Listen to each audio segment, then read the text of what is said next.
सवाल है। मेरी पार्टी का मानना है कि अगर इसमें किसी ने घपला किया है, वास्ट एग्रीकल्चरल लैंड्स खाए हैं, फॉरेस्ट लैंड्स खाए हैं, उनको नंगा किया जाए। हम नहीं कहते हैं उनको, लेकिन जायज़ तरीके से, जिसने एक सरकार की स्कीम आई, जायज़ तरीके से अगर किसी ने अप्लाई किया उस स्कीम के अंडर, तो उनको कैसे तंग करोगे? किसी के घर का जमीन थी 2 कनाल 1 कनाल, उनको तो नहीं तंग। सो देखिए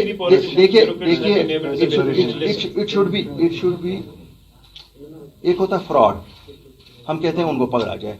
अगर किसी का कमर्शियल था, उसने रेजिडेंशियल दिखाया और उसके पैसे भरे, लेट देम बी बुक। अगर किसी के पास जमीन सरकारी कब्जे में उसने ले ली, कहीं पे खोड ले लिया या फॉरेस्ट लैंड ले लिया, action should be taken against anybody and everybody. लेकिन अगर यूं ही आप कहेंगे कि साहब किसी को 6 मरले, किसी को 1 कनाल, किसी को 2 कनाल, तो उनको खुद के तो घर हैं, उनको क्यों तंग करोगे? एंड आई एम श्योर कि कोई ऐसा भी नहीं होगा कि उनको कोई तंग भी कर सकेगा।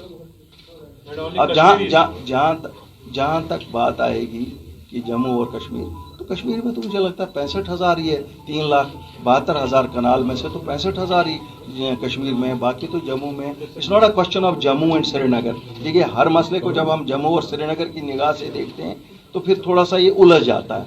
हम कहते हैं जो भी है, जम्मू में शायद मेरे सुनने के मुताबिक, जो हमने सुना है, कहते हैं वहाँ लोगों ने 1000 कनाल जमीन अराजी खाई है। अगर खाई है, नंगा कर दो, जिसने भी खाई है।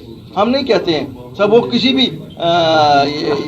ये रीजन का हो सकता है। अगर यहाँ किसी ने, मेरी इल्मियत जो है यहाँ की मैक्सिमम शायद 10-11 कनाल किसी के पास है, तो उसमें क्या है। और मैं आपको एक चीज़ बताऊंगा, जहाँ पर भी किसी के साथ कोई ज्यादती होगी, हम भी चुप नहीं बैठेंगे, लेकिन let the process of law take its own course. ऐसा कुछ नहीं है। मैं बताऊंगा जनाब, शहर श्रीनगर में काफ़ी ज़मीनें लीज की थी, तो आधों के लिए आधों ने रोशनी ऑप्ट किया, आधों ने नहीं किया।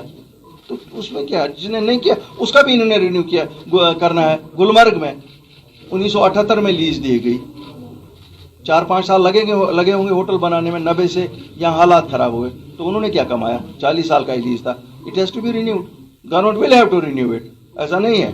पहलगाम है, 40 साल से मिलिटेंसी थी, क्या करता है वो पहलगाम वाले होटल? अगर हम कहते हैं टूरिज्म बहाल करेंगे, तो टूरिज्म क्या पुराने होटलों को ख़त्म करोगे? तो कहने के मेरा मतलब है कि they will have to go through it. लेकिन हम कहते हैं हाँ, अगर कोई मुलविस है, किसी ने फ्रॉड किया है, किसी ने ये किया, उनको बुक करो। उसमें तो कोई, मुझे नहीं लगता आप में से कोई इस पे ये कहेगा कि नहीं साहब, जिसने चोरी की है उसको छोड़ो। जिसने चोरी नहीं की है उसको तंग नहीं करो।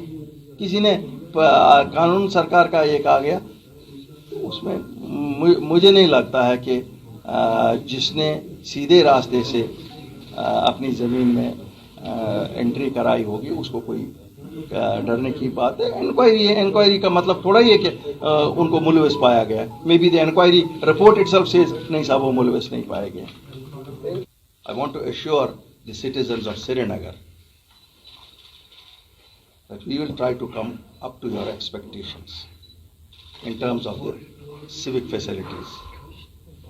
Our endeavor would be together. Junaid